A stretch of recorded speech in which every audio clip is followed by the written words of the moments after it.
शरणं तुम्ही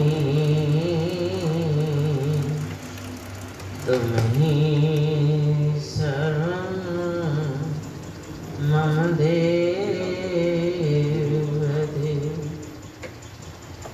मेरे सतगुरु आप हो, सब संतन के सरतार। शरण पड़े की राखे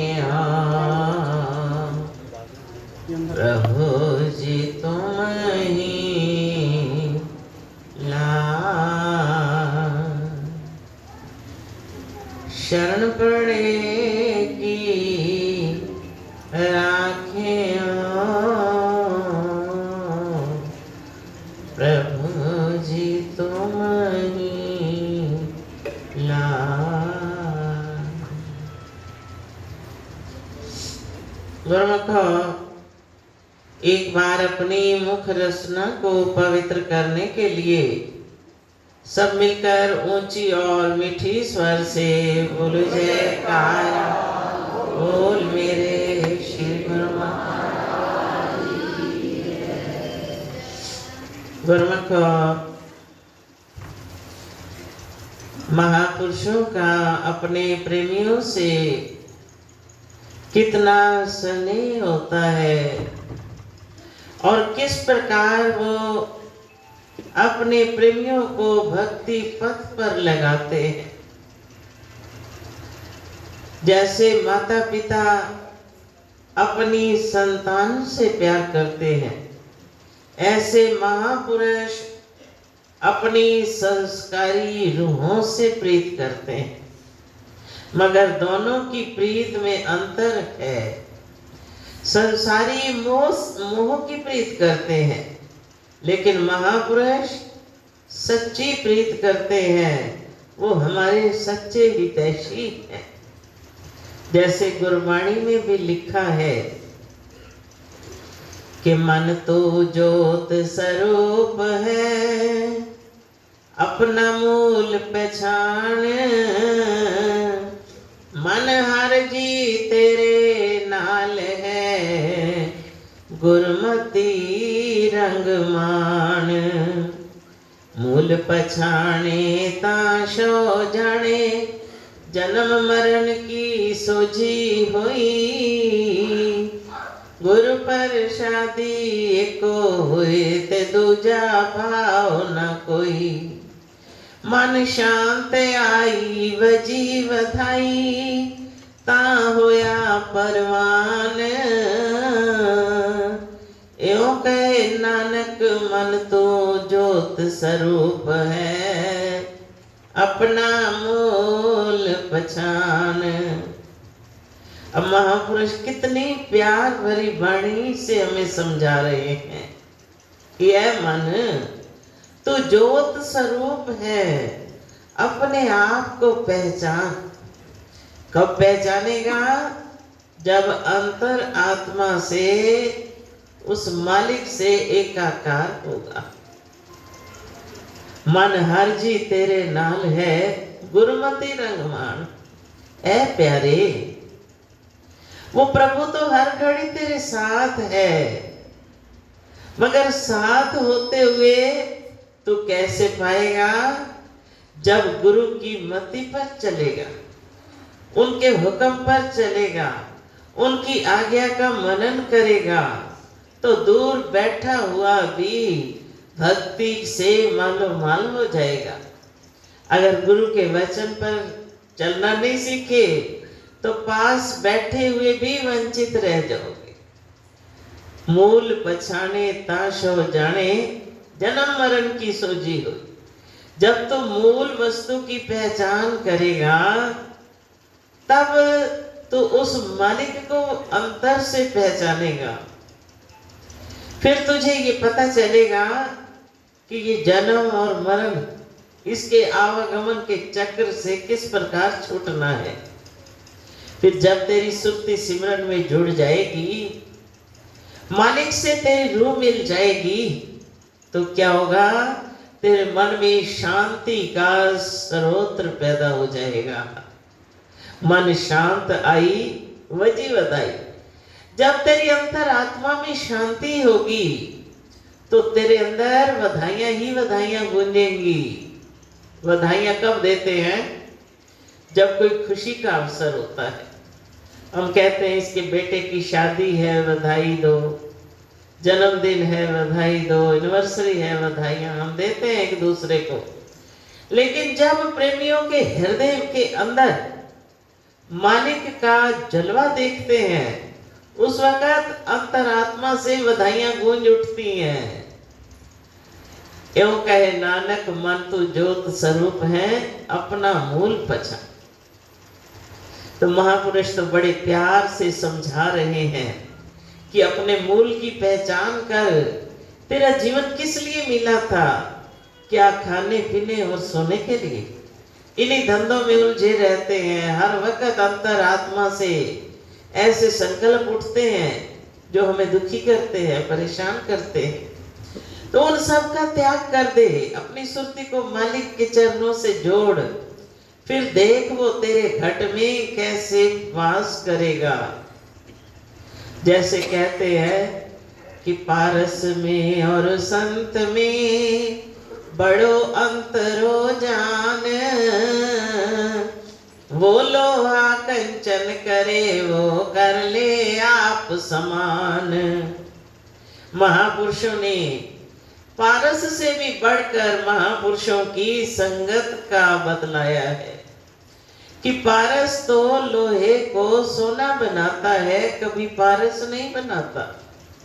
लेकिन संतों की शरण में जब जीव आते हैं, उनके वचनों पर चलकर अपने जीवन को भक्ति के सांचे में ढाल लेते हैं, तो महापुरुष उसको अपने जैसा बना लेते हैं, अपना ही रूप दे देते हैं। मगर वो कैसे प्राप्त करता है? महापुरुषों की संगत मिलने पर भी किस प्रकार उसको भक्ति के रस से ओतप्रोत होने का अवसर मिलता है। संत पलटू दास जी की वाणी है कि पलटू पारस क्या करे।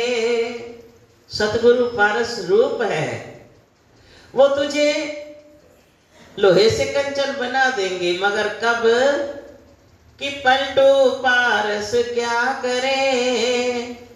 जो लोहा खोटा हुए सतगुरु सबको देत हैं, पर लेता नहीं कोई। अब महापुरुषों ने ये निर्णय भी साथ दे दिया। हम कहते हैं हम तो गुरु महाराज जी के पास बैठे हैं। पास बैठने से कुछ नहीं प्राप्त होता जब तक अपनी लिव नहीं जोड़ता।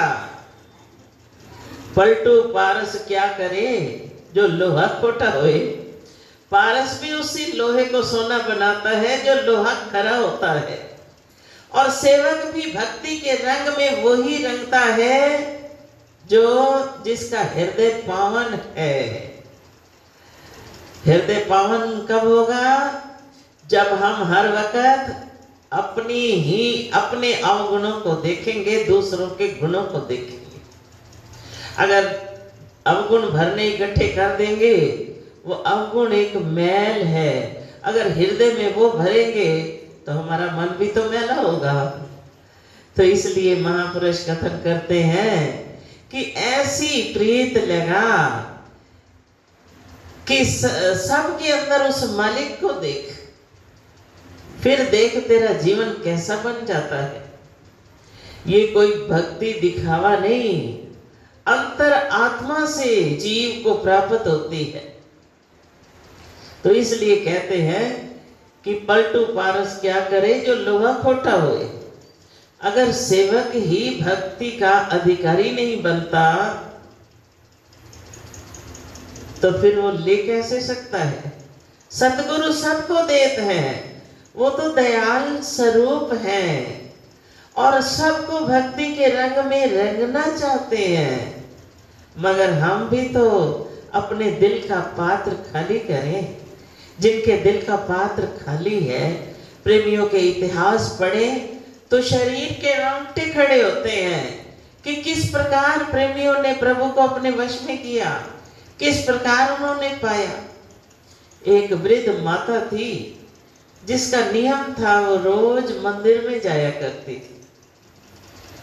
अब नियम से जाती भी सही, सन्मुख बैठकर एक टक प्रभु को निहारती रहती। रोम रोम में उसके प्रभु समाये हुए थे। अब इतना प्यार था अंदर से कि उसकी पलक झपकने भी कठिन हो गई। अब रोज आती थी, कर्म करते करते करते करते कभी जीव का समय भी आ जाता है। अब रोज का कर्म था उसका कि बड़े प्यार से जाकर सेवा भी करनी और प्रभु के दर्शन भी करने। तो एक दिन पंडित जी ने कहीं जाना था, कहने लगे माता आप रोज आती हो भगवान जी से मिलने, तो हमने 2 दिन कहीं जाना है, 2 दिन आप सेवा करोगे? कहने लगी मेरे सौभाग्य हैं जो मुझे सेवा मिल जाए।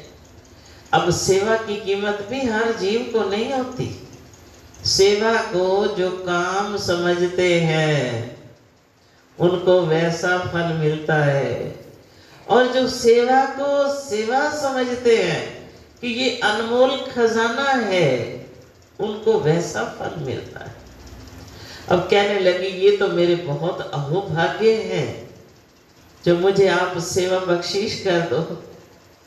कहने लगे ठीक है, कल सुबह आना, हम आपको सारा समझा देंगे।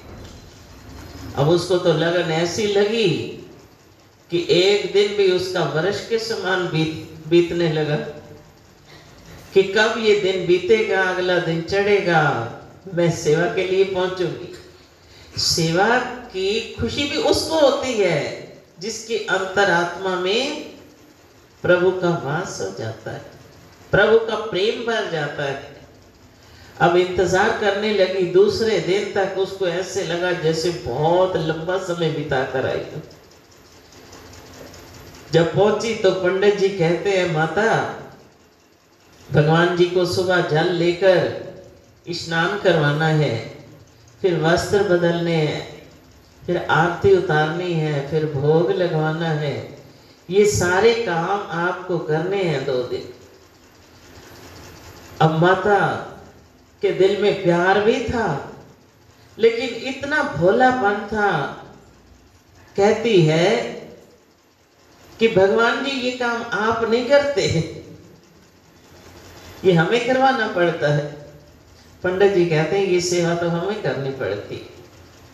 कहने लगी ठीक है मैं करूंगी। अब वो सेवा ले ली, बैठ गई मंदिर में, बातें करने लगी भगवान जी से कि प्रभु आप खुद भी तो कुछ किया करो। मन में इतना प्रेम था कि भगवान उसके प्रेम पर अति प्रसन्न थे, अति प्रसन्न। अब रात्रि को सुला दिया, सुलाते समय चरण दबाए कि प्रभु बड़े प्रेम से आराम करना, आपको अच्छी अच्छी नींद आए। बड़ी मीठी मीठी बातें करके प्रभु को उसने विश्राम करवाया कि भगवान जी आप अच्छी अच्छी नींद सोना, मैं सुबह फिर आपके स्नान के लिए जल लाऊंगी। बड़े प्यार से सुला दिया। अब भगवान उसके प्रेम में इतने मगन, दूसरे दिन सुबह उठी, पानी ले आई,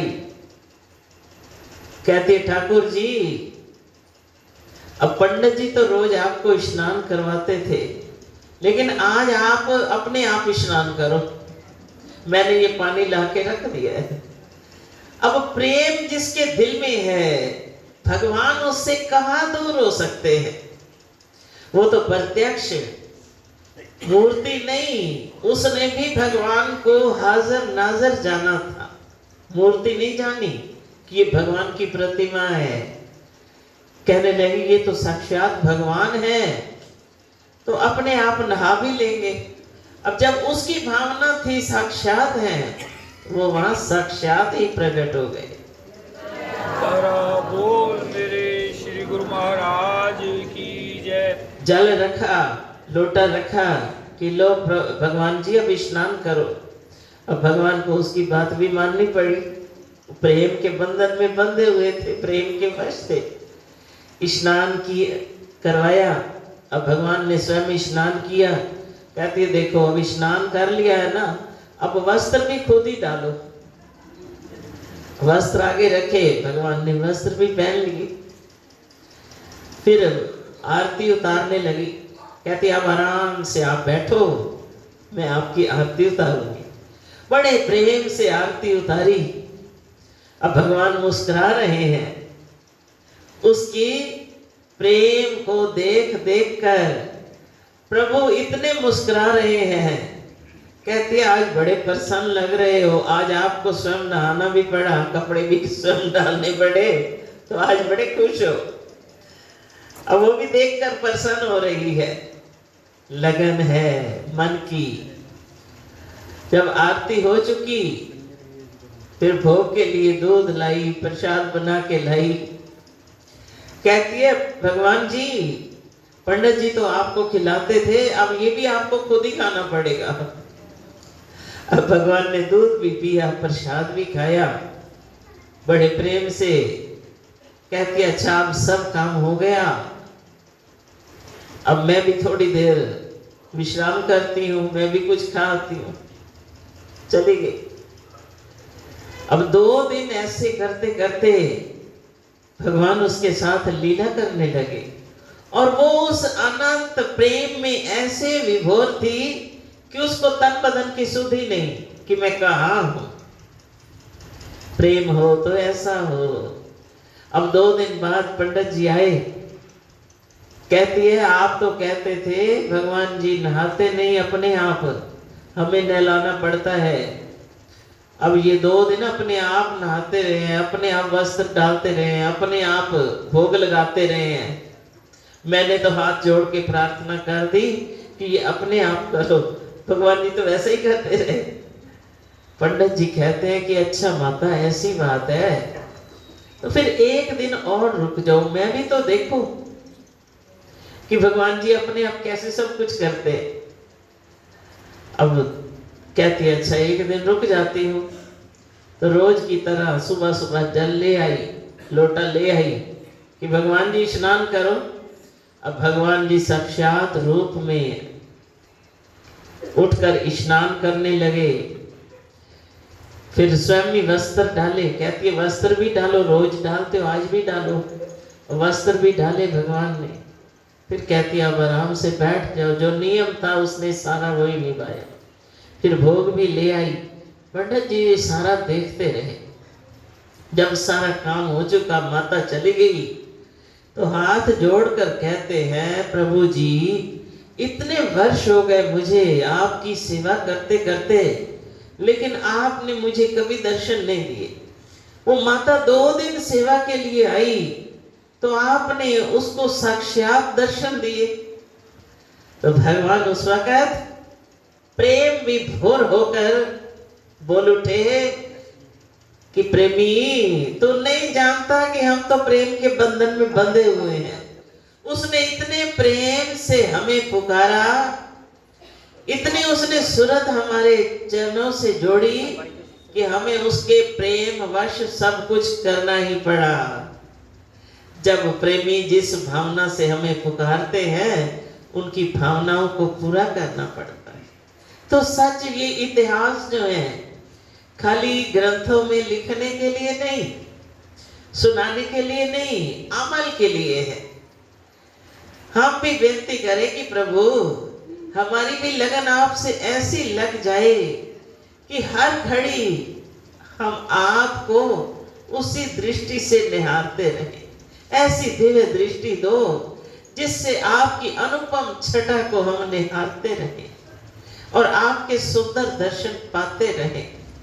मगर इतना प्रेम अगर हमारे अंदर होगा तभी तो दर्शन होंगे। तो दिन प्रतिदिन हम यही हर वक्त मन में ख्याल रखें कि प्रभु की प्रसन्नता किसमें है। तो उनकी इस कलिकाल के अंदर उन्होंने कैसे सुगम साधन बना दिए कि प्रेमियों सिमरन करो, 2 घंटे सिमरन करो, 5 नियम भक्ति के सुबह शाम निभाओ। जब ऐसा करोगे तो हम तुम्हारे पास होंगे और हम तुम्हारे जिम्मेवार होंगे। लेकिन हमारा मन है जो आलस कर जाता है, गफलत कर जाता है, बैठते कहाँ हैं, ख्याल कहाँ पहुंच जाते हैं। इस संसार के माया झमेले से सूरत हटाकर मालिक के चरणों में जोड़ ले तो वो हमसे दूर नहीं, हम उनसे दूर नहीं, वो हमारे पास और हम उनके पास। बोलो जयकारा।